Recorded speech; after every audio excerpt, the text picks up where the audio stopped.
பேச்சுரிமை channel நண்பர்கள் அனைவருக்கும் வணக்கம். திருச்சி மத்திய பேருந்து நிலையம் கேன்சல் செய்யப்பட்டுவிட்டது. திருச்சி மத்திய பேருந்து நிலையம் இன்று வரை திருச்சி ஜங்ஷனுக்கு, அதாவது ரயில்வே ஸ்டேஷனுக்கு மிகவும் அருகிலே இருக்கின்ற மத்திய பேருந்து நிலையம் மூடப்பட்டு அதற்கு பதிலாக பஞ்சப்பூர், அதாவது திருச்சியிலிருந்து 10 கிலோமீட்டர் தள்ளி இருக்கின்ற பஞ்சப்பூர் என்ற இடத்திலே புதிதாக கட்டியிருக்கின்ற பேருந்து நிலையம் ஜூலை 16, 2020 காலையிலிருந்து பயன்பாட்டிற்கு வந்துவிட்டது. இதன் மூலம் திருச்சி மக்களும் சரி, சென்னை மற்றும் புறநகர்களிலிருந்து பல்வேறு இடங்களிலிருந்து வந்து இங்கே திருச்சி ரயில்வே ஜங்ஷனுக்கு வருகின்றவர்கள் அடைகின்ற துயரம் சொல்லி மாளாது. எவ்வளவு பெரிய பிரச்சனை இல்ல இங்க நடக்குது. பஸ் ஸ்டாண்ட் வேணும்னு யாரையா கேட்டேன்? பஸ்ல போறவன் உன்னைய புது பஸ் ஸ்டாண்ட் வேணும்னு கேட்டானா? கேட்கலையே. எவ்வளவு சிரமங்கள் இருந்தாலும் திருச்சியில் சகித்துக் கொண்டார்கள். உங்கள்கிட்ட கேட்கல. பஸ் ஸ்டாண்ட் வேண்டும் என்று தீர்மானித்தது இனோவா கார்ல போறவன், இறக்குமதி செய்யப்பட்ட BMW இருந்து, பென்ஸ்ல இருந்து அத்தனையிலையும் போறாங்க. உதயநிதி ஸ்டாலின்ல இருந்து, ஸ்டாலின் எல்லாரும் போறாங்கல்ல, அவர்கள் தான் பஸ் ஸ்டாண்டை பற்றி கவலைப்படுறாங்க. அதை பற்றித்தான் பார்க்க போகிறோம். இதனால் எவ்வளவு சிரமங்கள் பொதுமக்களுக்கு. நிச்சயம் திமுக மறுபடி வராது. இப்படி மக்கள் விரோத செயலாக செய்து கொண்டு போனால் வரவே வராது. நீங்களாக உங்களுடைய வாளிலே தீ வைத்துக் கொள்ளுகிறீர்கள். அதை பற்றி பார்ப்போம். இது வாய்ஸ் ஆஃப் தமிழ் வழங்கும் பேச்சுரிமை சேனல். சேனலை சப்ஸ்கிரைப் பண்ணுங்க, மறக்காம பெல் பட்டனை அழுத்துங்க. திருச்சி என்றாலே என்ன தெரியுமா விசேஷம்? திருச்சியினுடைய மிகப்பெரிய அந்த போக்குவரத்து நன்மை என்னன்னா, ஒரு சௌகரியம் என்னன்னா, திருச்சியினுடைய ரயில் நிலையமும் மத்திய பேருந்து நிலையமும் மிக அருகில் இருக்கிறது. கூப்பிடு தூரம் தான். இங்க இருந்து ஒரு டீயை வாங்கி குடிச்சுட்டு இங்க போயிடலாம். ஒரு தண்ணி பாட்டில வாங்கி குடிச்சுட்டு ஜங்ஷன் போயிடலாம். இல்லையா, 5 ரூபாய் கொடுத்தால் பல்வேறு பிரைவேட் வண்டி ஓடுது, எல்லாம் ஓடுது, ஜங்ஷன்லேயே போய் இறக்கி விட்டுருவாங்க. 5 நிமிஷம் இங்கே இறங்கின உடனே அடுத்த 5 நிமிடத்தில் சென்று ரயிலை பிடித்து விடலாம். திருச்சி ஜங்ஷன் என்பது தமிழகத்தில் மிக மிக முக்கியமான ஜங்ஷன்.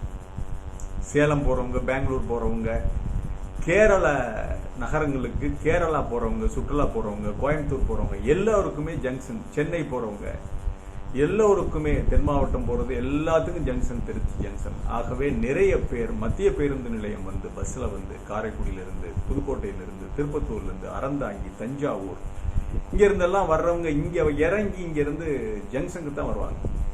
இதை பற்றி கொஞ்சம் கூட கவனத்தில் எடுத்துக்கொள்ளாமல் இந்த திமுக அரசு பஞ்சப்பூர் பக்கத்தில் கிடைக்க அவ்வளவு காலி நிலம், எம்டி நிலம், இது இந்த ரியல் எஸ்டேட் பண்ணாம இருப்பானுங்களா? இந்த பஸ் ஸ்டாண்டை, பேருந்து நிலையத்தை, புதிய பஞ்சப்பூர் பேருந்து நிலையத்தை தீர்மானித்ததே திருச்சியினுடைய ஆளுகின்ற அமைச்சர் தரப்பின் ரியல் எஸ்டேட் புரோக்கர்கள் தான், ரியல் எஸ்டேட் எஜமானர்கள் தான் என்று மக்கள் வெளிப்படையாக சொல்லுகிறார். பாருங்க எங்க இருக்குதுன்னு பாருங்க இந்த பஞ்சப்பூர் பேருந்து நிலையம்.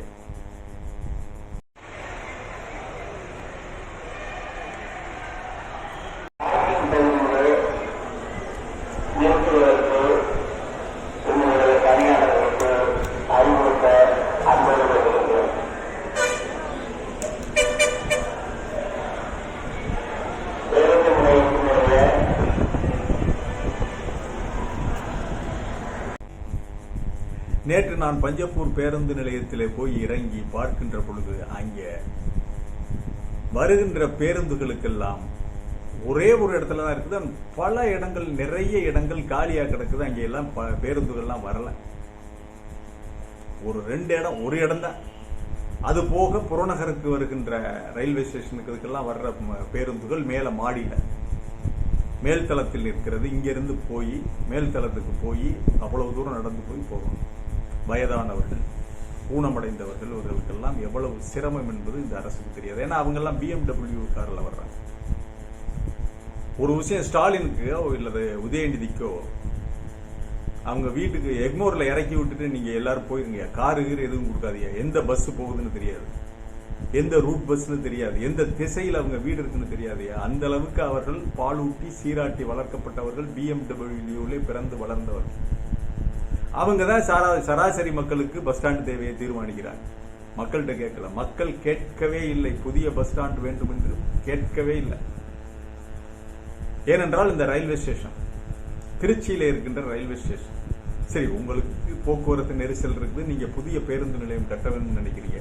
மத்திய பேருந்து நிலையத்தை வச்சுட்டு அதற்கு அருகிலேயே ரயில்வே நிலைய இடங்கள், நிறைய காலி இடங்கள் இருக்கு, நிறைய மைதானங்கள் இருக்கு, அரசு நிலங்கள் இருக்கு, நிறைய காலி இடங்கள் அந்த மத்திய பேருந்து நிலையத்துக்கு அருகிலேயே இருக்கு. அங்கேயே இன்னொரு பஸ் ஸ்டாண்டை உருவாக்கி இருக்கலாம்.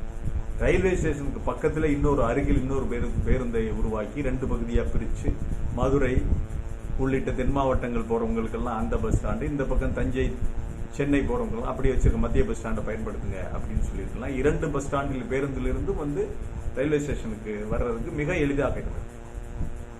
இப்படி மக்களுடைய நன்மைகளை பற்றி எதையுமே யோசிக்காமல் ஆளும் திமுக அரசு எதை பற்றியுமே கவனத்தில் கொள்ளவில்லை. இங்கிருந்து சென்னையிலிருந்து வர்றவங்க மத்திய பேருந்து நிலையத்தில் இறங்கிட்டா உடனடியாக திருச்சி ரயில்வே ஸ்டேஷனுக்கு போயிடலாம். தஞ்சையிலிருந்து வர்றவங்க, புதுக்கோட்டையிலிருந்து வர்றவங்க, காரைக்குடியிலிருந்து வர்றவங்க, வேற திருப்பூர்ல எங்கிருந்து வர்றவங்களா இருந்தாலும், மதுரையில இருந்து வருகிறவர்கள் தான் பஞ்சப்பூர்ல இறங்கி அங்கிருந்து ஒரு பஸ்ஸை பிடிச்சு அது ஒரு 15-20 நிமிஷம் ஆகுது வந்து ஜங்ஷன்ல இறங்கி போகும்.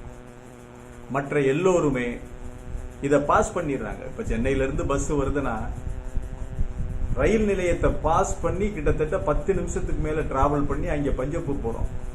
திருப்பி பஞ்சப்பூர்ல இறங்கி மறுபடி ஒரு ஜங்ஷனுக்கு போற பஸ்ஸுக்காக அங்க மேல் தளத்துக்கு போய் அந்த பஸ்ஸை பிடிச்சு மறுபடி இங்க இறங்குறதுக்கு கிட்டத்தட்ட அரை மணி நேரம் ஆகும். அதுக்குள்ளேயும் ட்ரெயின் போயிடும். எவ்வளவு பெரிய இடர்பாடு தெரியுமா பொதுமக்களுக்கு, அசௌகரியம்.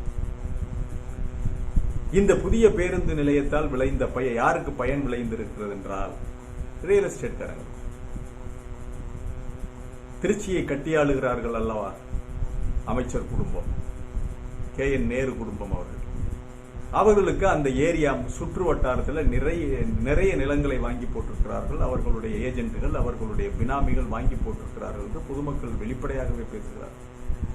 அவர்கள் தான் இந்த ரியல் எஸ்டேட்டுக்காக இந்த இடங்களுடைய மதிப்பு கூட வேண்டும் என்பதற்காக இப்படி ஒரு பேருந்து நிலையத்தை தீர்மானித்து இங்கு கொண்டு வந்திருக்காங்க.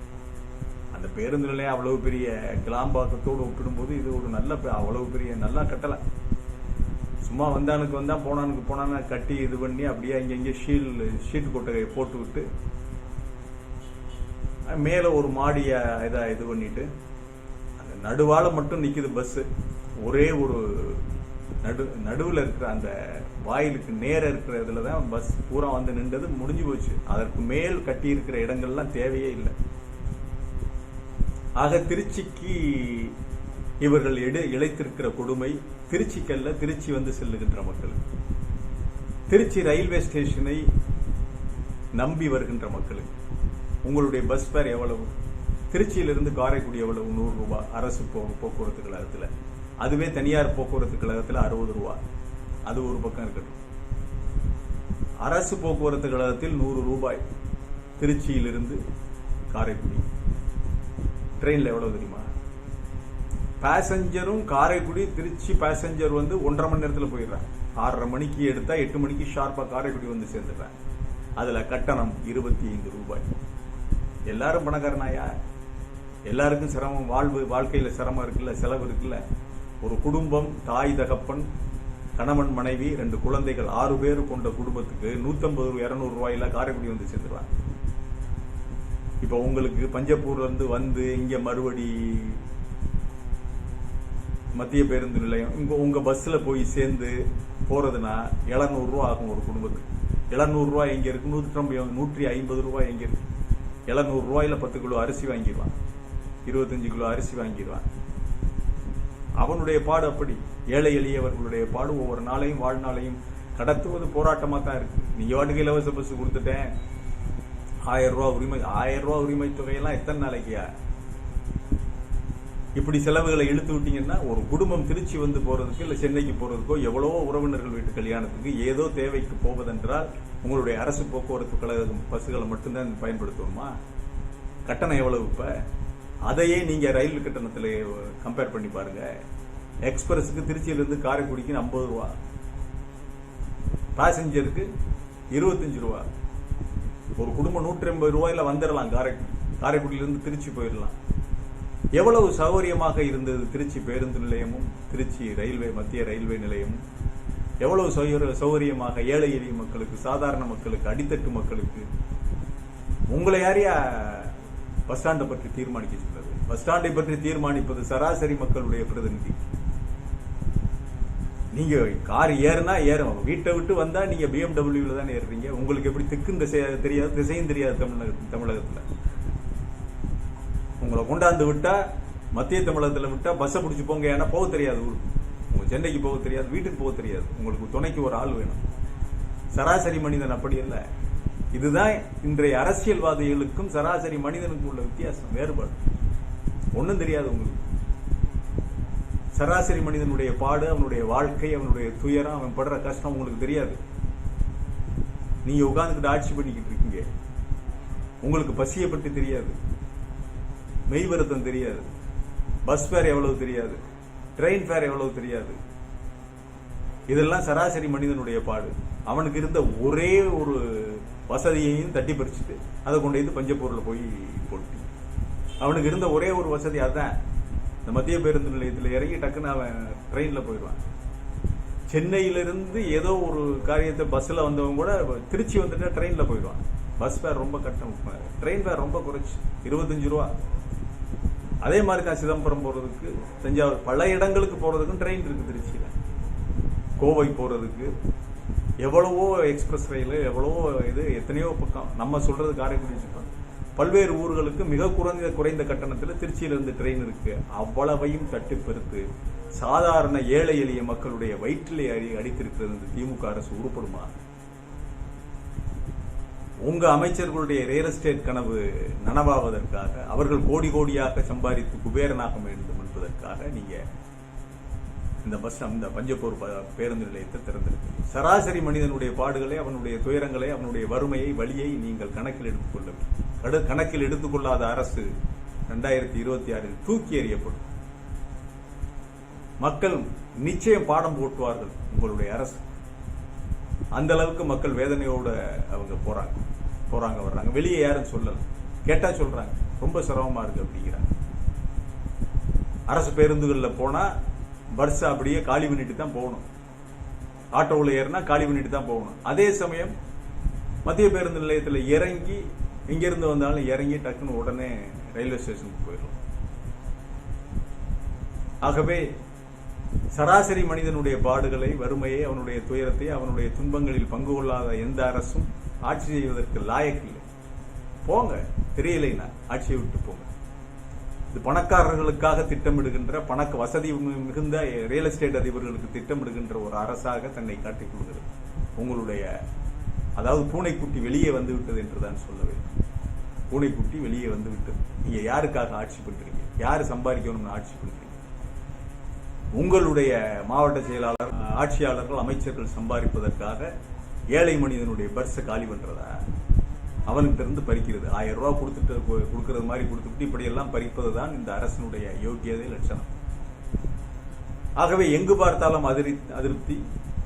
நிகிதாவை கைது செய்ய முடியல, அஜித்குமாருக்கு ஒரு நியாயம் கிடைக்கல, அந்த மோசடி பேர்வழியை கைது செய்ய முடியவில்லை. சிவகங்கை முடிஞ்சு, சிவகங்கை மாவட்டம். இனி திருச்சி மாவட்டமும் சுற்றுப்புற மாவட்டங்களும் கதை முடிந்துவிடும். இப்படி செய்து கொண்டே போனால் திமுக மேலே இருக்கின்ற வெறுப்புணர்ச்சி இன்னும் அதிகமாகும். இது 2026 தேர்தலில் நிச்சயம் ஒரு பாதிப்பை ஏற்படும். மீண்டும் ஒரு காணொலியிலே சந்திக்கிறேன். இது வாய்ஸ் ஆஃப் தமிழ் வழங்கும் பேச்சுரிமை சேனலை சப்ஸ்கிரைப் பண்ணுங்க, மறக்காம பெல் பட்டன்.